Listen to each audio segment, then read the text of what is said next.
Hello, everyone. Welcome to Talk Ralph English Podcast. I'm Ralph, and today we have a fantastic episode for you. We really, really do. We are jumping into a deep dive today about a topic that, well, it honestly trips up so many learners. It's a tiny, almost invisible rule of direction. And as always, I'm joined by my wonderful co-host, Aria. Say hello, Aria. Hi, everyone. I am so happy to be here. This is honestly one of my absolute favorite things to talk about. It is a good one, isn't it? Because today, we are finally going to solve the mystery behind two simple words: bring and take. Yes. Oh, they cause so much confusion. They really do. And by the end of this episode, you will never mix up bring and take again, and you will feel more confident every time you speak English. So stay with us until the end. Because today we aren't just giving you a boring grammar lesson, no way. We're going to show you how native English speakers actually think about these words. Exactly. It's about how we view the space around us. You're going to understand the real-life direction rules towards or away. Right, and we'll give you actual everyday examples you can use immediately, like ordering food or visiting friends. Brilliant. So to really set the stage for why this is so important, I want to share a story from the source notes we're looking at today. It's about a dinner party. Oh, I love this story. It's so relatable. It really is. So imagine a lovely evening, great food, the conversation is flowing, and one of the guests is a friend's mother. Now, she is a brilliant woman, and she's been working incredibly hard on her English. The meal finishes up. She's standing in the dining room, and she turns to her son. And in perfect, unhesitating English, she asks, "Can you bring the dishes to the kitchen?" And right there, instantly, the native speakers in the room feel this slight, jarring sensation. Exactly. It sounds so grammatically correct, doesn't it? But her son gently leans in and whispers, "You mean take, Mom?" Oh, man. Yeah. She goes completely quiet. You can just feel that sinking embarrassment. But here is the real tragedy of the story. Her vocabulary was right. Her sentence structure was flawless. Totally flawless. But she still got corrected, and nobody actually stopped to explain why she was wrong. And that is the core problem with how we learn languages sometimes. We correct the mistake, like swapping bring for take, but we never explain the underlying reason. Right, because the reason she was wrong has absolutely nothing to do with grammar. Exactly. It has everything to do with her physical location in the room, her feet. Her feet. Okay, let's unpack this. What is the actual secret here? So the big idea, the foundational rule here is all about direction. Bring means movement coming towards the speaker. Towards comb. Got it. Right. And take means movement going away from the speaker. It is simply a directional compass.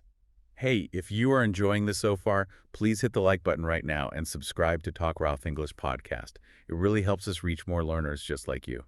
Okay, let's keep going. Awesome. So yeah, it's all about where you are standing. You don't need a complex textbook chart. You just need to know where you are right now. So, come to where I am equals bring. Go somewhere else equals take. Let's use the analogy from the research to really cement this. The pizza versus cookies scenario. The best scenario. Making me Okay. hungry. Right. Okay, so if you, the listener, are sitting on your sofa right now, and a friend calls to say they are coming over to your house, you ask them to bring some pizza. Right, because the movement of the friend and the pizza is coming towards your current location. Exactly. You are the center of the universe in that moment. But if we flip it around, let's say you are heading out the door to go to that friend's house. The movement is now going away from your house. So I go into my kitchen, grab a box from the counter, and I take cookies with me. Spot on. You take them because you are moving away from your current location. It's so physical, isn't it? But, reading through the notes, I noticed something else. These words, they actually feel different emotionally. Oh, totally. They really do. Like saying bring feels very warm, very close. It's like you're pulling people or things into your personal space. Come be with me. Yes, and take feels more projective. It feels like you are reaching out and moving something away into the world. Exactly. Yeah. So there is this psychological element to it. It's not just a cold dictionary rule. For sure. And if we connect this to the bigger picture, it completely solves the dinner party mystery from earlier. Let's go back to the mother in the dining room. Okay, so she's standing in the dining room.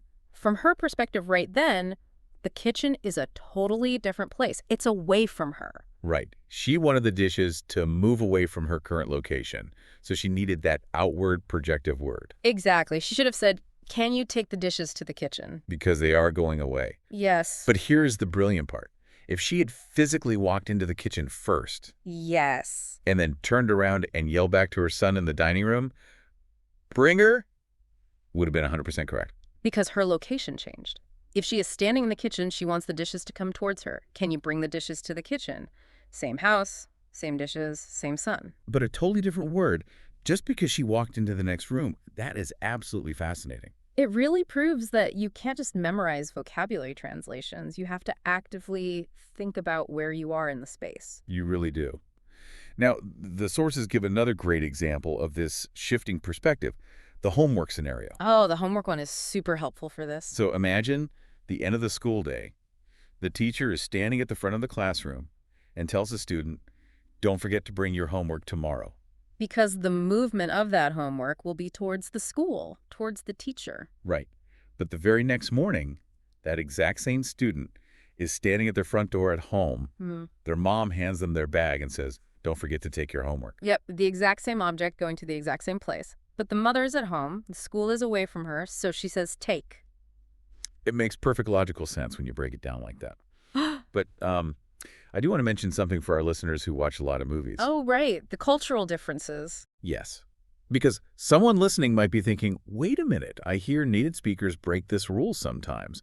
And the source notes do point out a slight difference between British English and American English here. Yeah, this is true. In American English, we sometimes get a little loose with the rule in very casual conversation. Right, the colloquial drift, they call it. Exactly. Like an American might say to a friend, hey, bring it with you, even if they are both going to a completely different third location. We kind of focus more on the final destination rather than the journey. Which is very interesting. But the expert notes are very clear on this. If you want to sound universally clear and natural, whether you are in London or New York or Sydney, the core towards versus away rule is your safest bet. Absolutely. Stick to the physical rule and you will never, ever be wrong. It's the gold standard. Okay, so physical location makes complete sense. I am here, so come towards me. I am going there, so I take it away. Right. But here's where it gets really interesting. What happens when we talk about a place we aren't even at yet? Quick reminder, if this is helping you, share this episode with a friend who is learning English. One share can change someone's English journey. Thank you so much. Now back to the lesson. So what about these imaginary locations? The sources call it the destination perspective. Yes. This is where the psychology of English gets really cool. It's like a mental time travel. Mental time travel. Okay, explain that. The example given in the notes is a phone call. Okay, let's role play it. You and I are on the phone. We are both in our own houses. Right, I'm sitting in my kitchen. And you say to me, I'll bring the contract to the meeting tomorrow. But wait, the meeting is in an office downtown. It is tomorrow. Physically, the office is away from my kitchen. So based on our rule, I should say, I will take the contract. Why am I allowed to say bring? Because you are projecting your mind into the future. Mentally, you are no longer in your kitchen.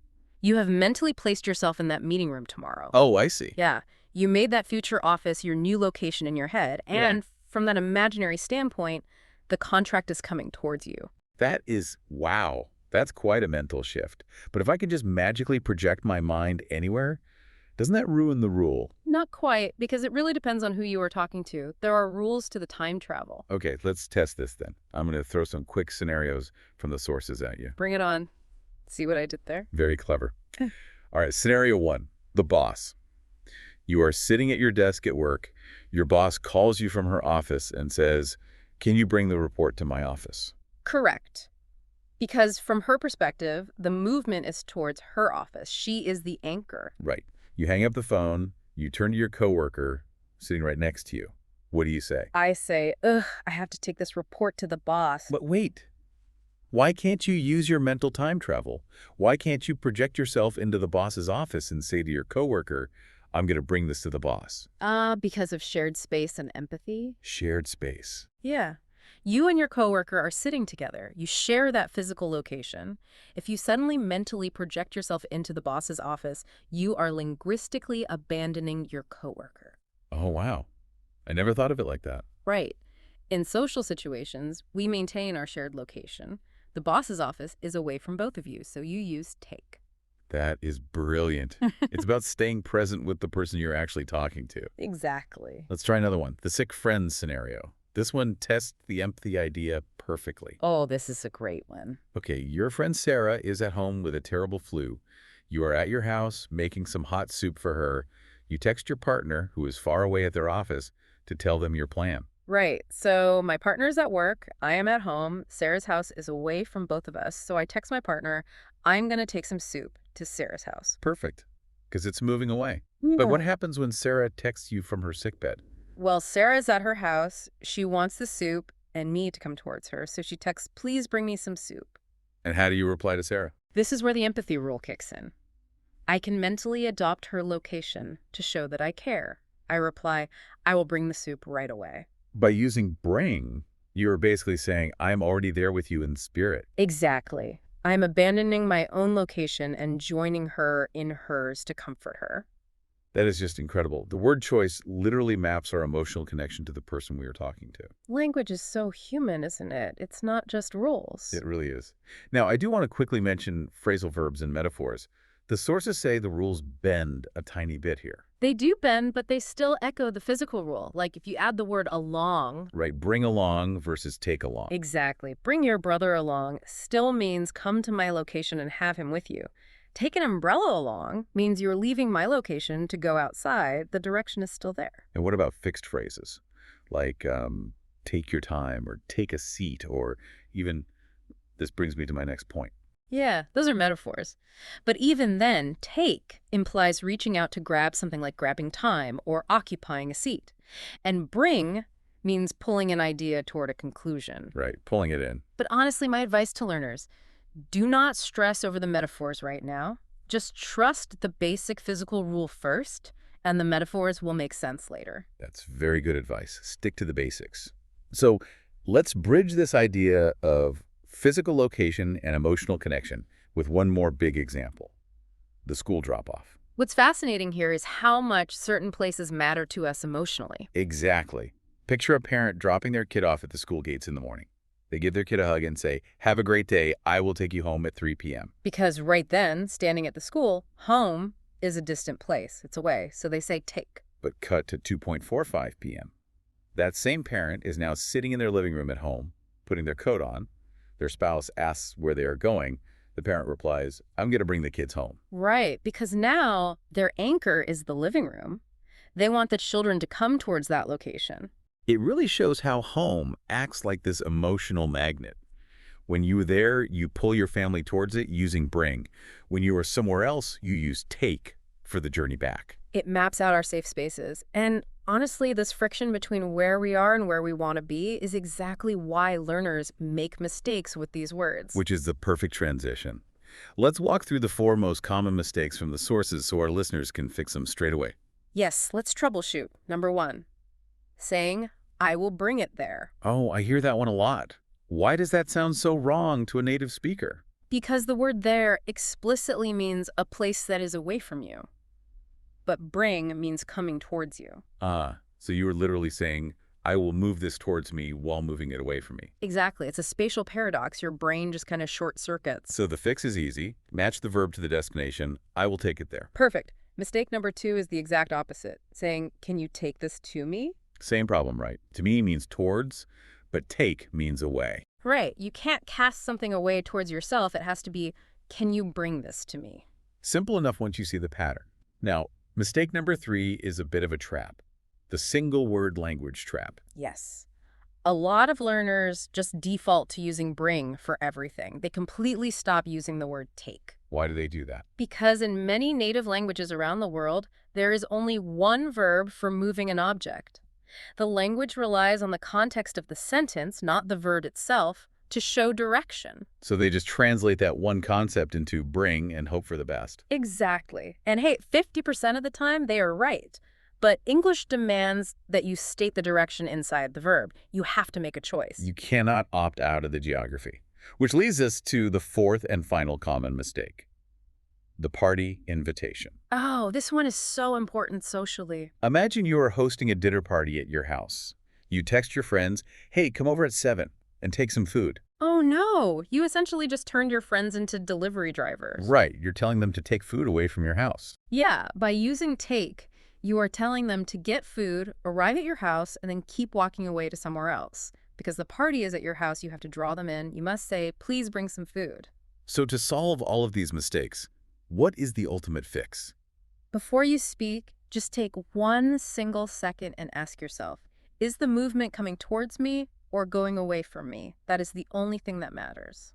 So what does this all mean? If we zoom all the way out, mastering bring and take really isn't about memorizing grammar rules. It's about knowing your place in the world. It really is. And I just want to say to everyone listening, learning how another culture perceives space is brave. It's hard. It takes real effort. Every mistake you make is just a stepping stone. Understanding this one tiny directional rule is a huge victory for sounding natural and clear. You should be proud. Absolutely. And to leave you with a final thought to mull over today, remember that destination perspective we talked about earlier, the mental time travel. Yeah, projecting yourself into the future meeting room. Right. Start paying close attention to how native speakers use bring in movies or at work. Notice when a boss says, bring your ideas to the summit next week. Oh, that's interesting. It's actually a subconscious power move. They aren't just communicating direction, they are linguistically claiming ownership of that future space. Wow. By using the inclusive word bring, they are making themselves the center of a room they aren't even in yet. Exactly. They are signaling that they already belong there, and they are pulling you into their domain. It reveals exactly how much space a person feels entitled to occupy. That is so true. It really makes you reconsider that mother at the dinner party at the start of our episode. Doesn't it? She felt embarrassed because she used the wrong word for the dining room. But really, her mind was just already in the kitchen taking charge of the cleanup. She was a step ahead of everyone else. She was already claiming the next space. She really was. So next time you speak, pay attention to where you are standing and where you want to be. And remember, towards is bring, away is take. If you learned something today, please like this video, share it with someone learning English, and subscribe so you never miss an episode. We make these for Why Use You, and your support means everything to us. See you in the next one.